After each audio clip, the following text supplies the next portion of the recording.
Hello everyone, this is me Pratyush and this is a beautiful channel IQ classes. आज जो हम लोग start करने वाले हैं वो हम लोग स्टार्ट करने वाले हैं VBT। देखो VBT से सबसे पहले क्वेश्चंस क्या बनते हैं वो मैं आपको बता देता हूँ। VBT से जो सबसे ज़्यादा पूछा जाता है वो पूछा जाता है हाइब्रिडाइजेशन। अब ये सबसे ज़्यादा पूछा जाता है तो ये बच्चा याद कर लेता है। अब उसके बाद क्या पूछा जाता है? उसके बाद पूछा जाता है outer and inner orbital complex. क्या पूछा जाता है? Outer and inner orbital complexes. चलो हम लोग को ये भी पता चल गया। दूसरा क्या पूछा जाता है? दूसरा हमारा ये पूछा जाता है कि जो उसकी हाइब्रिडाइजेशन है तो उसमें उसकी ज्योमेट्री क्या है, ये भी पूछ लिया जाता है। ठीक, यहाँ तक क्लियर हो गया। अब इसके बाद जो हम लोग को थोड़ा बहुत और सीखना होता है वो हमारे पास है कोऑर्डिनेशन नंबर, और उसी के साथ हमारे पास आएगा ऑक्सीडेशन नंबर। उसी के साथ हमारे पास क्या आएगा? Oxidation number. तो ये चीजें मैंने सबसे ज्यादा इंपॉर्टेंट लिख दी हैं जो VBT से हमसे पूछता है। सबसे पहले क्या पूछेगा? हाइब्रिडाइजेशन, फिर उसके बाद आउटर या इनर ऑर्बिटल कॉम्प्लेक्स। क्वेश्चंस बता रहा हूँ, ये नहीं बता रहा हूँ कि यहाँ से स्टार्ट करना है। फिर उसके बाद क्या पूछ सकता है? ज्योमेट्री पूछेगा, और फिर उसके बाद कोऑर्डिनेशन नंबर और ऑक्सीडेशन नंबर पूछेगा। क्लियर? अब जो वैलेंस बॉन्ड थ्योरी हमारे जो सिलेबस में है वो हमारे सिलेबस में क्या कहते हैं? 2 टाइप्स में। कितने टाइप्स में है? वो हमारे सिलेबस में 2 टाइप्स में है। जो हमारे पास फर्स्ट टाइप है वो हमारे पास है, क्या कहते हैं, हमारे पास जो फर्स्ट टाइप है वो हमारे पास है 4, और जो सेकंड टाइप है वो हमारे पास है 6। अब ये 4 और 6 हैं क्या? ये हैं हमारे कोऑर्डिनेशन नंबर, या फिर कह सकते हो लिगेंड्स फॉर्म में कोऑर्डिनेशन नंबर। मतलब या तो मेरे पास जो लिगेंड होगा या तो वो 4 में होना चाहिए या तो वो 6 में होना चाहिए। कैसे लिख के मैं दिखाता हूँ। जैसे मान लो मेरे पास लिखा हुआ है Fe, और मान लो मैंने यहाँ पे लिख दिया FeCl4। या तो इसका जो हमारे पास लिगेंड है वो हमारे पास 4 में होना चाहिए, या तो मैं इसको इस तरह लिख दूँ FeCN6। बाहर हो गया, मान लेते हैं 2-। तो ये है मेरे पास क्या है? ये है मेरे पास कोऑर्डिनेशन, मतलब जो हमारे पास लिगेंड है वो कितने कोऑर्डिनेशन नंबर में? उसका 6 कोऑर्डिनेशन नंबर में। समझ आ रहा है? मतलब हमको सिर्फ और सिर्फ कोऑर्डिनेशन स्फीयर का देखना है, हमको आयनाइजेशन स्फीयर का नहीं देखना है। मान लेते हैं अगर इसी की जगह मेरे पास यहाँ पे होता K4, मैं यहाँ से इसको हटा देता हूँ। मान लेते हैं मेरे पास यहाँ पे होता सिर्फ और सिर्फ K4, तो भी इसका कोऑर्डिनेशन नंबर कितना रहता है? इसका कोऑर्डिनेशन नंबर रहता है 6। समझ आ रहा है ना? देखो मैंने already coordination number, oxidation number, पूरी कोऑर्डिनेशन नंबर, जो कोऑर्डिनेशन कंपाउंड उसकी मैंने होल वीडियो बना दिया है। अगर आप लोग ने नहीं देखा तो उसको पहले देख लो। ये इसलिए क्योंकि पुराने कॉन्सेप्ट से जब हम लोग नए कॉन्सेप्ट पे आते हैं ना तो थोड़ी सी डिफिकल्टी आती है, और डायरेक्ट अगर नए कॉन्सेप्ट पे जंप मार जाएंगे तब तो बिल्कुल ही नहीं आ जाएगा। चलो स्टार्ट, यहाँ वापस इस पे आते हैं। तो हमारे पास कितने टाइप्स के होंगे यहाँ पे वैलेंस बॉन्ड थ्योरी में? या तो 4 होगा या तो 3 होगा। ठीक, अब जो हमारा 4 है वो हमारा 2 पार्ट्स में डिवाइड रहेगा। एक होगा हमारे पास टेट्राहेड्रल, एक क्या होगा? एक होगा हमारे पास टेट्राहेड्रल, और दूसरा हमारे पास क्या होगा? हमारे पास होगा स्क्वायर प्लेनर। देखो हम लोग डायरेक्ट उन्हीं पॉइंट्स को डील कर रहे हैं जिससे हम लोग के क्वेश्चन सॉल्व हो जाए, बाकी बकवास नहीं करनी। 4 के हमारे पास एक क्या होगा? टेट्राहेड्रल, और एक क्या होगा? Square planar. अब कैसे? यहाँ पे देखते हैं। देखो जो टेट्राहेड्रल होगा, मान लेते हैं मेरे पास है NiCN का होल 4, मान लेते हैं मेरे पास ये है। तो अगर टेट्राहेड्रल में तो वो कैसे बनाएगा? इस तरह बनाएगा, एक CN, यहाँ पे रहेगा एक CN, और यहाँ पे क्या रहेगा? एक CN। हमारे पास ये रहेगा। याद है? क्लियर? अब इसके बाद अगर वही चीज स्क्वायर प्लेनर है तो कैसे बनेगा? एक CN इस तरह बनेगा, एक CN इस तरह बनेगा, एक CN इस तरह बनेगा, और एक CN इस तरह बनेगा। ये कैसा शेप आ रहा है? स्क्वायर प्लेनर आ रहा है। स्क्वायर प्लेनर का बच्चों मतलब मेरे पास मान लो मेरे पास मान लेते हैं ये एक प्लेट है ना, पूरा एक स्क्वायर शेप में है। तो एक कॉर्नर यहाँ, एक कॉर्नर यहाँ, एक कॉर्नर एक यहाँ, पूरा एक प्लेन शेप में है, एक स्क्वायर शेप में है। तो इस तरह, समझ आ रहा है? तो इसी को हम लोग बोल रहे हैं स्क्वायर प्लेनर। और ये हमारा जो है उसको हम लोग क्या बोल रहे हैं? sp3, और इसको क्या बोलेंगे? dsp2। समझ आया? मतलब मेरे पास टेट्राहेड्रल में 4 होगा, ठीक, DSP2 में 4 होगा, ठीक। ये सब कौन से लिगेंड्स में आ रहे हैं? ये सब हमारे 4 कोऑर्डिनेशन नंबर जो हमारा लिगेंड है ये सब उसके अंदर आ रहे हैं। तो ये हमारे 2 पार्ट्स हो गए। ठीक, यहाँ तक कोई भी डाउट नहीं।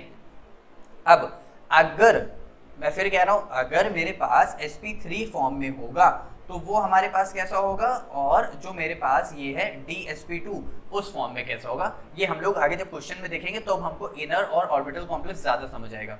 कोई भी डाउट यहाँ तक नहीं? अब एक थोड़ा सा आगे देखते हैं। जब हम लोग ने 4 में देख लिया तो अब एक बार हम लोग उसमें देख लेते हैं 6 में। अब 6 में देखने के लिए हम लोग को सबसे पहले क्या है, ये किसकी फॉर्म में होगा 6, ये हमारा होगा ऑक्टाहेड्रल। किस फॉर्म में होगा, ऑक्टाहेड्रल। इसका जो हमारी ज्योमेट्री भी यही है और इसका शेप भी यही है, इसकी ज्योमेट्री भी यही है और इसकी शेप भी यही है। अब यहाँ पे इसको हम लोग कैसे लिखते हैं, या तो हमारे पास होगा sp3d2, एक s1 3p 4 d2 हमारे हो गए 5 और 6। ठीक ठीक। अब इसमें कैसे लिखेंगे, इसी को जस्ट उल्टा कर दो, d2sp3 क्या हो गया, d2sp3। तो 6 में हमारे किस टाइप के होंगे, इस टाइप के होंगे। कोई भी डाउट यहाँ तक नहीं। आगे देखते हैं, जैसे हम लोग ने यहाँ पे देखा था। अब एक बार एग्जांपल ले लें, जैसे हम लोग मान लो dsp2 वाला है, तो अगर उसका मैं एग्जांपल लेना चाहूँ तो उसमें क्या होना चाहिए, उसमें मेरे पास ये रहा, मेरे पास डी ब्लॉक एलिमेंट 1 2 3 4, 1 2 3 4 5, ये मेरे पास क्या आएगा 4s का आएगा, ये क्या आएगा 4p का आएगा। sp3d2 तभी बनेगा जब मेरे पास s से स्टार्ट हो, फिर 3p की आए और फिर एक मेरे पास क्या आ जाए d का भी आ जाए, 1 2 3 4। तो मेरे पास क्या है, ये है मेरे पास 3d, ये है मेरे पास 4s, ये है 4p और ये क्या है 4d।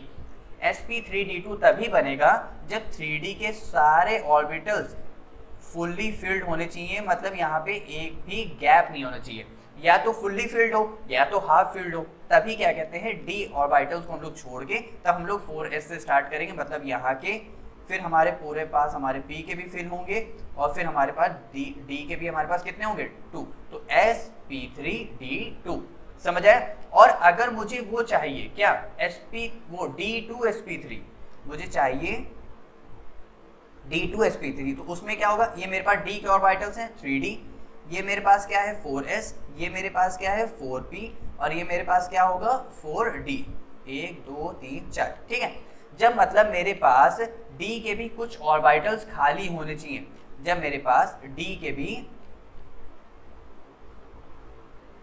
1 2 3 4 5, जब मेरे पास 3d में भी अगर मान लेते ये दो ऑर्बिटल्स क्या है, ब्लैंक है, एम्प्टी है, खाली है, तो तब मैं यहाँ से d2 एक s का और 3p के उठा करके d2sp3 तब मैं फॉर्म करूंगा। समझ आया ना, कोई भी डाउट यहाँ तक नहीं।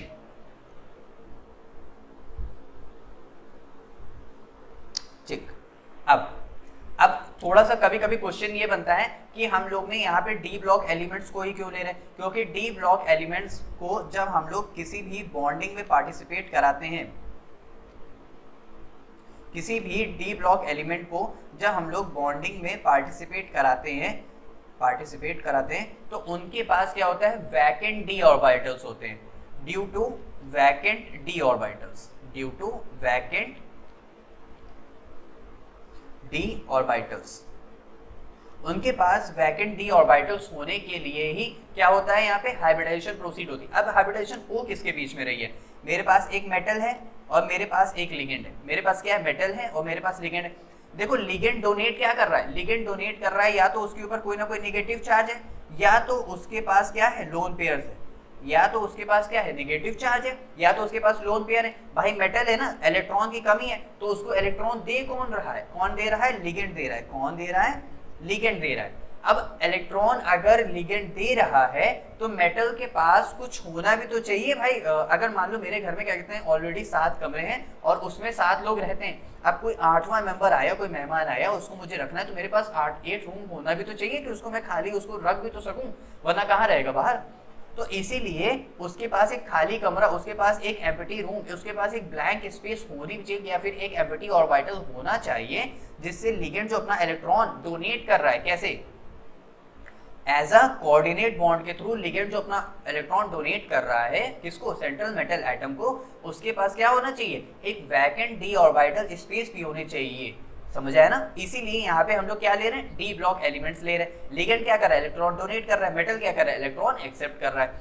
तो ये सब जितनी बात हो रही है सब किसके अंदर हो रही है, ये सब हो रही है कोऑर्डिनेशन स्फीयर के अंदर। किसके अंदर हो रही है, कोऑर्डिनेशन स्फीयर के अंदर हो रही है। और बाकी बात बची हमारे बाहर क्या है, हमारे पास बाहर जो हमारे पास है वो हमारे पास है आयनाइजेशन स्फीयर। क्या है हमारे पास, आयनाइजेशन स्फीयर। हालांकि ये सब सारी बातें तो हम लोग ऑलरेडी वीडियो में, पिछली वीडियो में कर चुके हैं। अब हम लोग कुछ एग्जाम्पल से देखें ताकि और भी ज्यादा क्लियरिटी आए। चलो देखते हैं। जैसे मान लो मैं पहला एग्जाम्पल ले लेता हूं, जैसे यहाँ पे दिया हुआ है पहला एग्जांपल CONH3 होल 6, इसकी बाहर वैल्यू है 3+। ठीक है, सबसे पहले हम लोग क्या फाइंड करेंगे, ऑक्सीडेशन स्टेट। ध्यान रखना, एक प्रोसीजर मैं पूरा बता रहा हूँ, इसी प्रोसीजर के थ्रू आपको क्या करना है, आगे प्रोसीड करना है। सबसे पहले find oxidation state, oxidation state, oxidation state find करेंगे। कोबाल्ट को मैंने माना X प्लस NH3 कैसा है, एज अ न्यूट्रल लिगेंड। क्या है, एज अ न्यूट्रल लिगेंड। तो कितना हो जाएगा 6 इंटू में 0, बाहर है हमारे पूरे कोऑर्डिनेशन स्फीयर पे कितना चार्ज है, +3। तो यहाँ पे X इज इक्वल टू +3 मेरे पास आ गया। कोई भी डाउट यहाँ तक? बिल्कुल नहीं। आगे देखते हैं। अब मेरे पास इसकी वैलेंसी कितनी है, +3। ठीक, तो पहले हम लोग कोबाल्ट लिखते हैं। Cobalt atomic number 27। अब इसको खाली देखो, इलेक्ट्रॉनिक कॉन्फ़िगरेशन हमको क्या मतलब है, इसके पहले कौन सी नोबल गैस आती, आर्गन की 18, इसको ऐसे लिख लिया। जो भी लिखा हुआ है ना 27, इसको खाली ट्विस्ट कर दो, इसको क्या कर दो, ट्विस्ट कर दो। कैसे चालू होता है, 3D4S। कैसे लिखते हैं इसके इलेक्ट्रॉनिक कॉन्फ़िगरेशन, 3D4S। तो 3D को दे दो 7 और 4S को दे दो 2। ये पूरी, अगर डी ब्लॉक की इलेक्ट्रॉनिक कॉन्फ़िगरेशन आपको नहीं आती है तो मैंने डी ब्लॉक में इसको पढ़ाया हुआ है, बहुत अच्छे इसके इलेक्ट्रॉनिक कॉन्फ़िगरेशन पढ़े, आप लोग वहां पे भी जाके देख सकते हो। इनफैक्ट मैंने वहां पे लैंथेनाइट और एक्टिनाइट के भी डिस्कस किए। ठीक, मैंने इसको क्या किया, जस्ट पलट दिया। अब पहले क्या बनाना है, 3D7 बना लेते हैं, फिर क्या बनाना है, 4S बना लेते हैं। वैकेंट भी तो होगा, तो वैकेंट में क्या होगा, मेरे पास 4P होगा और उसके बाद क्या होगा, मेरे पास होगा 4D। क्या होगा, 4D। तो पहले बना लेते हैं, 3D बना लेते हैं, 1 2 3 4, P में 1 2, और हमारे पास जो हमारे पास ये है D वाला, उसमें कितने हो जाएंगे, 1 2 3 4। ठीक है, कोई भी डाउट नहीं। आगे आगे हम लोग को क्या करना है, इलेक्ट्रॉन्स की फिलिंग करनी। कैसे करेंगे, 3D में कितने 7, तो 1 बाय 1, 1 2 3 4 5 6 एंड 7। ठीक, S में कितने 2 इलेक्ट्रॉन्स हैं। बट अगर हम लोग को बनाना है किसके लिए, अब हम लोग को बनाना है CO3+, यानी कोबाल्ट 3+। तो अब कैसे बनाएंगे, यहां से क्या हो जाएगा, आर्गन तो 18 रहेगा, ठीक है, फिर क्या रहेगा, 3D में से एक इलेक्ट्रॉन जाएगा सबसे पहले आउटर ऑर्बिटल में से, यानी S से रिमूव होगा, फिर उसके बाद 7 में से यानी D में से रिमूव होगा। तो मेरे पास हो जाएगा 3D6। मैं इसको डायरेक्ट लिख सकता हूँ, कोई भी डाउट यहाँ तक नहीं। आगे देखते हैं। यहाँ पे मैंने क्या किया, ये मेरे पास क्या है, ये है मेरे पास 3D, ये है मेरे पास 4S, ये है मेरे पास 4P, और ये मेरे पास क्या है 4D। ये हमारी कौन सी स्टेट थी, ये हमारी थी ग्राउंड स्टेट। ये हमारी कौन सी स्टेट है, ये है हमारी एक्साइटेड स्टेट, जब इलेक्ट्रॉन जंप करके अपनी एनर्जी को उसने क्या किया, लूज किया। तो यहाँ पे क्या 1 2 3 4, समझ आ रहा है ना अच्छे से, ठीक है। अब हमको क्या करना है, इलेक्ट्रॉन्स की फिलिंग करनी है। 3D में कितने 6, तो 1 बाय 1, 1 2 3 4 5 6, 1 2 3 4 5 6। अब सबसे ज्यादा इंपॉर्टेंट जो टर्म है यहाँ पे, वो है हमारे ऊपर लिगेंड के ऊपर, वो है हमारे ऊपर लिगेंड के ऊपर। यहाँ पे आ जाते हैं, लिगेंड हमारा क्या है, NH3। अब सबसे ज्यादा इंपॉर्टेंट टर्म यहीं पर है, ध्यान रखना। वो इंपॉर्टेंट टर्म ये है कि लिगेंड हमारे यहाँ पे होंगे 2 टाइप्स के। पहला होगा हमारा स्ट्रॉन्ग, दूसरा होगा हमारा वीक। अब यहाँ पे जो हम लोग sp3d2 जो हम लोग डिसाइड करेंगे, या फिर d2sp3 हम डिसाइड करेंगे, वो हम लोग डिसाइड करेंगे वीक फील्ड लिगेंड के बेस पे, स्ट्रॉन्ग फील्ड लिगेंड के बेस पे। यहाँ पे मैं लिखता हूं, अगर वीक है तो मैं यहाँ पे लिख देता हूं नो पियरिंग। अगर वीक है तो क्या होगा, पियरिंग नहीं होगी, और अगर स्ट्रॉन्ग है तो क्या होगा, स्टार्ट पियरिंग, यानी पियरिंग क्या हो जाएगी, स्टार्ट हो जाएगी। ठीक, अगर वीक होगा तो पियरिंग नहीं होगी, अगर स्ट्रॉन्ग है तो क्या हो जाएगा, पियरिंग हो जाएगी। समझ आ रहा है, मतलब अगर पियरिंग होगी तो इलेक्ट्रॉन जंप करके यहाँ पे, एक इलेक्ट्रॉन जंप करके यहाँ पे, यानी पेयर्ड में हो जाएगी, और अगर वीक है तो एज इट इज ही रहेगा। ठीक है, आगे देखते हैं। यहाँ पे देखते हैं अब वीक और स्ट्रॉन्ग के फॉर्म के लिए मुझे एक अच्छा सा आता है, देखो, कार्बन और नाइट्रोजन जो भी डोनेट करेगा, NH3 में कौन डोनेट कर रहा है, नाइट्रोजन। जैसे मैं ले लेता H2O, ऑक्सीजन, जो डोनेट करेगा एक कार्बन, नाइट्रोजन, ऑक्सीजन और हेलोजन, X क्या है, any halogen, fluorine, chlorine, bromine and iodine. X क्या है? Any halogen. जो डोनेट करेगा वो हमारा कहलाएगा क्या? स्ट्रॉन्ग फील्ड लिगेंड, अगर वो इनसे अटैच है। अगर कार्बन और नाइट्रोजन है, मान लेते हैं मेरे पास CN, NH3, NO2, ये सब मेरे पास क्या है? Strong field ligand. और अगर ऑक्सीजन और फ्लोरीन से जो अटैच रहेगा वो हमारे पास क्या रहेगा? Weak field ligand. ऑक्सीजन और फ्लोरीन से जो अटैच रहेगा वो हमारे पास क्या रहेगा? Weak field ligand. अब यहाँ पे सब लोग कहेंगे कि जो यहाँ पे तो नाइट्रोजन भी ऑक्सीजन भी, अब कैसे? जो मोस्ट इलेक्ट्रोनेगेटिव होगा ऐसे जब फंस जाएंगे, जैसे मान लो नाइट्रोजन ऑक्सीजन दोनों आ गए, तब क्या करेंगे? जो मोस्ट इलेक्ट्रोनेगेटिव रहेगा उसको देखेंगे। तो ऑक्सीजन मोस्ट इलेक्ट्रोनेगेटिव है तो यहाँ पे ऑक्सीजन देखेंगे तो NO2 हमारा क्या हो जाएगा? Weak field ligand. समझ आ रहा है ना? जो कार्बन नाइट्रोजन से अटैच रहेंगे वो हमारे रहेंगे स्ट्रॉन्ग, जो ऑक्सीजन और हेलोजन से अटैच रहेंगे वो हमारे रहेंगे वीक। देखो मैं इसको ऐसे याद रखता हूँ, सिनॉक्स एक आइनॉक्स मॉल है ना, तो वैसे ही मैंने आई को हटा के सी लगा दिया तो सिनॉक्स, इससे याद रहेगा। ठीक है, चलो आगे देखते हैं। अब NH3 हमारा कैसा हुआ? Strong field ligand. NH3 हमारा स्ट्रॉन्ग फील्ड लिगेंड है तो पेयरिंग हो जाएगी। अगर पेयरिंग हो जाएगी तो फिर ये कैसे हो जाएगा? ये इस तरह हो जाएगा 1 2 3 4। तो यहाँ पे 2 इलेक्ट्रॉन है, ये यहाँ पे आ जाएंगे 1 2, ये इलेक्ट्रॉन यहीं पर है तो एक ये जंप करके यहाँ पे आ जाएगा तो ये ऐसे बन जाएगा। तो यहाँ पे जगह खाली है तो यहाँ पे आ जाएगा और ये वाला उठ के यहाँ पे आ जाएगा, तो ये इस तरह हो जाएगा। समझ आया? अब मेरे पास कितनी जगह खाली हो गई? क्योंकि देखो पेयरिंग किसको करनी है? पेयरिंग यहाँ पे अमोनिया यानी किसको करनी? अमीन को करनी है। NH3 पेयरिंग मुझे किसको करानी? NH3 को करानी है। तो अब मेरे पास ये 2 ऑर्बिटल्स खाली हो गए, एक ये खाली हो गया और 3 P के खाली हो गए, इस तरह। तो यानी अब पेयरिंग कैसे हो जाएगी? यहां से ले करके यहां तक कौन पेयरिंग करेगा? किसके मॉलिक्यूल्स? NH3 के। समझ आया? तो 1 2 3 4 5 और 6, यानी यहाँ पे जो हाइब्रिडाइजेशन बन रहा है वो क्या बन रहा है? D2sp3। और इसकी ज्योमेट्री क्या हो जाएगी? ऑक्टाहेड्रल। इसका शेप भी क्या रहेगा? ऑक्टाहेड्रल। कोई भी डाउट यहाँ तक नहीं? तो इस तरह हम लोग क्या करते हैं? आगे प्रोसीड करते हैं। अब मैंने कहा था ना आखिरी में बताएंगे जब हम लोग क्या करेंगे? क्वेश्चंस करेंगे। तो ये इनर ऑर्बिटल कॉम्प्लेक्स होगा कि आउटर ऑर्बिटल कॉम्प्लेक्स होगा? अब एक बात यहाँ पे ध्यान रखना, जो हमारे पास जब एक ट्रिक के भी फॉर्म में ध्यान रखना, जब आगे के d ऑर्बिटल्स खाली होंगे, ये हमारा क्या है? 3d, ये हमारा क्या है? 4s, ये हमारा क्या है? 4p, ये हमारा क्या है? 4d। जब आगे के d ऑर्बिटल्स खाली होंगे तो ये रहेगा हमारा इनर ऑर्बिटल कॉम्प्लेक्स। क्या रहेगा? Inner orbital complex. ये हमारे पास क्या रहेगा? इनर ऑर्बिटल कॉम्प्लेक्सेस रहेंगे। समझ आया ना? और जो हमारे पास मतलब कहने का है, ये अगर फिल हो जाएंगे तो अगर हम लोग यहाँ से स्टार्ट कर रहे तो हमारे पास क्या बनेगा? sp3d2। तो ये हमारे पास क्या हो जाएगा? Outer orbital complex. क्या हो जाएगा? Outer orbital complex. कोई भी डाउट यहाँ तक नहीं? चलो अच्छे समझ आया ना? ठीक है, अब हम लोग एक बार दूसरे क्वेश्चन को देख लेते हैं। मान लो अब की बार जैसे मैंने ये देखा NiCN का होल 4 2-, एक बार हम लोग ने किस में देखा? 6 में वाले में देखा। अब की बार हम लोग 4 वाले में देख लेते हैं कि क्या बनेगा।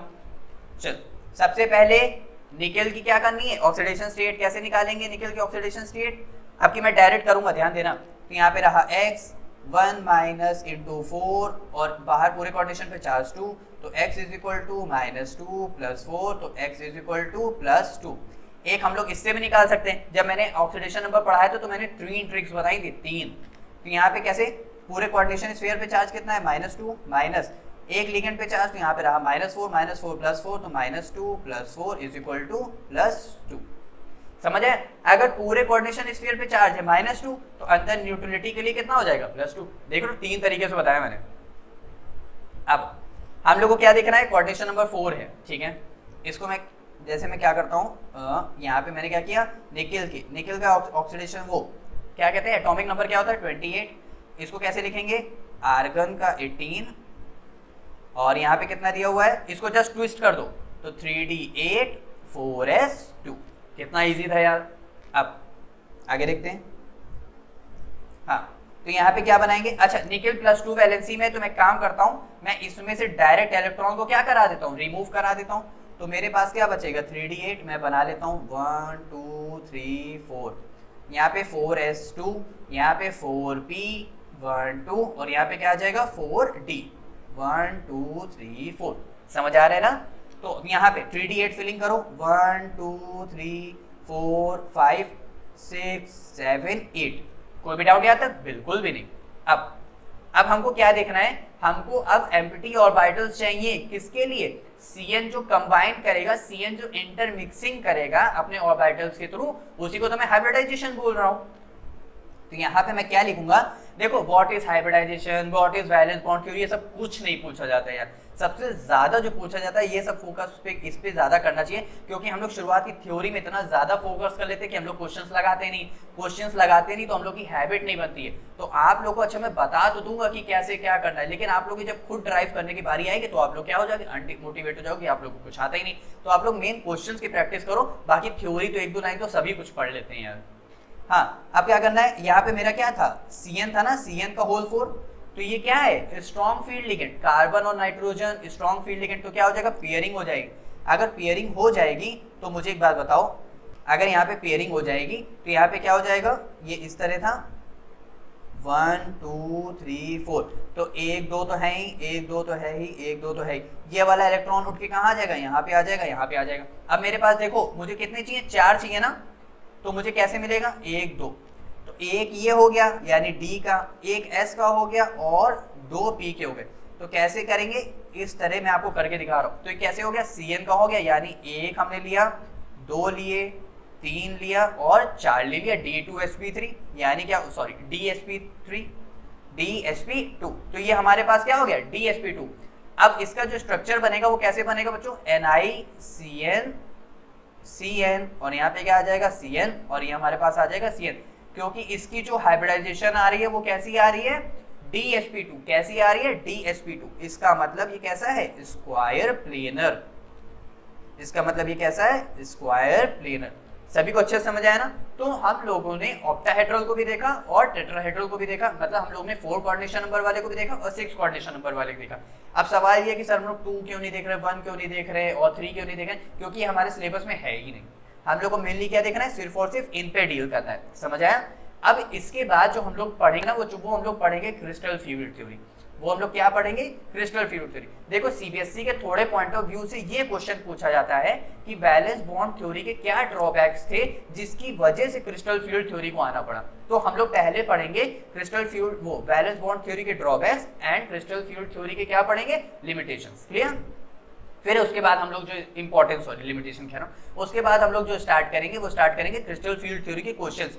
जैसे हम लोग ने क्रिस्टल फील्ड, जैसे हम लोग ने वैलेंस बॉन्ड थ्योरी में क्वेश्चंस को लगाया है, वैसे ही हम लोग क्वेश्चंस लगाएंगे क्रिस्टल फील्ड थ्योरी में, क्योंकि सबसे ज्यादा क्वेश्चंस ही पुट अप होते हैं, थ्योरी बहुत कम पूछी जाती है। तो थ्योरी आप लोग ऑफ कोर्स पढ़ते हो क्योंकि वो सबसे पहले दी होती है और क्वेश्चंस कम लगाते हैं। तो हम लोग को थ्योरी पढ़ लेनी है और क्वेश्चंस बहुत अच्छे से लगा रहे हैं। क्लियर? मिलते हैं नेक्स्ट वीडियो में क्रिस्टल फील्ड थ्योरी के साथ। Bye bye.